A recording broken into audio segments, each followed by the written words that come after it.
BBC Бишкекте көп аялдуулук үчүн жазаны жумшартууну демилгелеген топ кол топтоп жатат. Алар тиешелүү колдоо болсо мыйзам долбоорун парламенттин кароосуна киргизүүнү пландашууда.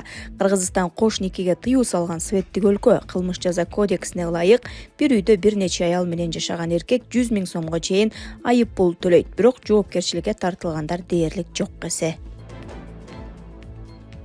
Бекжан Асанбеков жанагы эки аялдуулукту мыйзамдаштырып бергиле деп майкаларын айырып жаткандар айткылачы, ушундай көп балалуу жалгыз бой аялга үйлөнгөнгө кудуретиңер жетеби? Албетте жетпейт. Кызыкканыңар жаш сулуу кыздар. Эмне бул аялдардын бактылуу болууга укугу жокпу? Турмушта жесирлерге жардам, ажырашкан аялдарды колдоо деген сөз көп айтылганы менен практикада көпчүлүк жаш кыз алгысы келет. Бул чындыкты жашырбай эле коелу.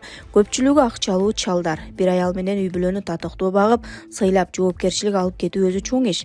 Анан дагы бир нече үй бүлөнү тең карап адилет мамиле кылуу оңой эмес. Жыйынтыгында эң көп жабыркагандар аялдар менен балдар болуп калат. Негизги маселе көп аял алууда эмес. Негизги маселе үй бүлөнү сактоо, эркектин жоопкерчилиги, балдардын келечеги, аял затына болгон сый урмат. Сан эмес, сапат керек. Көп нике эмес, бекем үй бүлө керек. Эми тепкилей берсеңер болот деп жазат ал. Next TV. Кырдаал башынан эле көзөмөлдө болчу. Жапаров 75 адамдын каты тууралуу.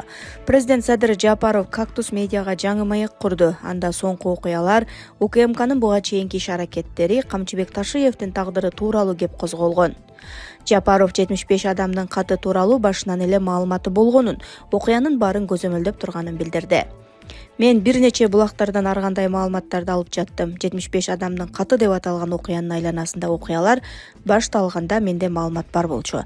Мен бул кайрылуунун жогорку кеңешке келип түшүшүн, анын жүрүшүн спикерге жана тиешелүү комитеттердин төрагаларына чейин көзөмөлдөп турдум. Бул мезгилде мен документтин жүрүшү, катышкандардын аракеттери жана ким менен ким жолугушуп жатканы тууралуу жаңылыктарды алдым. Парламенттин жалпы жыйынында маселе көтөрүлө турганда мен тез жана чечкендүү чараларды көрдүм. Кырдаал башынан эле көзөмөлдө болчу деген Жапаров. Акылбек Калыбек. Кытайдын эң бай адамдарынын бири Джек Ма болжол менен 39 миллиард доллар байлыгы бар мындай дейт. Эгер маймылдардын алдына акча менен банан койсоң, алар бананды тандайт. Анткени акча менен дагы көп банан сатып алса болорун билишпейт. Ошол эле нерсени адамдарга колдонсоң, аларды бир долбоор менен же айлык маянасы бар жумуштун ортосунда тандоого мажбур кылсаң, көпчүлүк айлык маянаны, башкача айтканда жумушту тандайт. Анткени долбоорлор айлык маянадан да көбүрөөк киреш алып келерин жана жашоону түп тамырынан өзгөртө аларын билишпейт. Адамдарды жакыр кылган нерселердин бири долбоорлордон келген мүмкүнчүлүктөрдү көрө билбегендиги. Себеби аларга өмүр бою мекемелерде иштөө бул дайыма айлык маяна үчүн деп үйрөтүшөт. Ошондуктан алар өз алдынча иштегенден көрө башкалар үчүн иштөөгө көнүп калышат.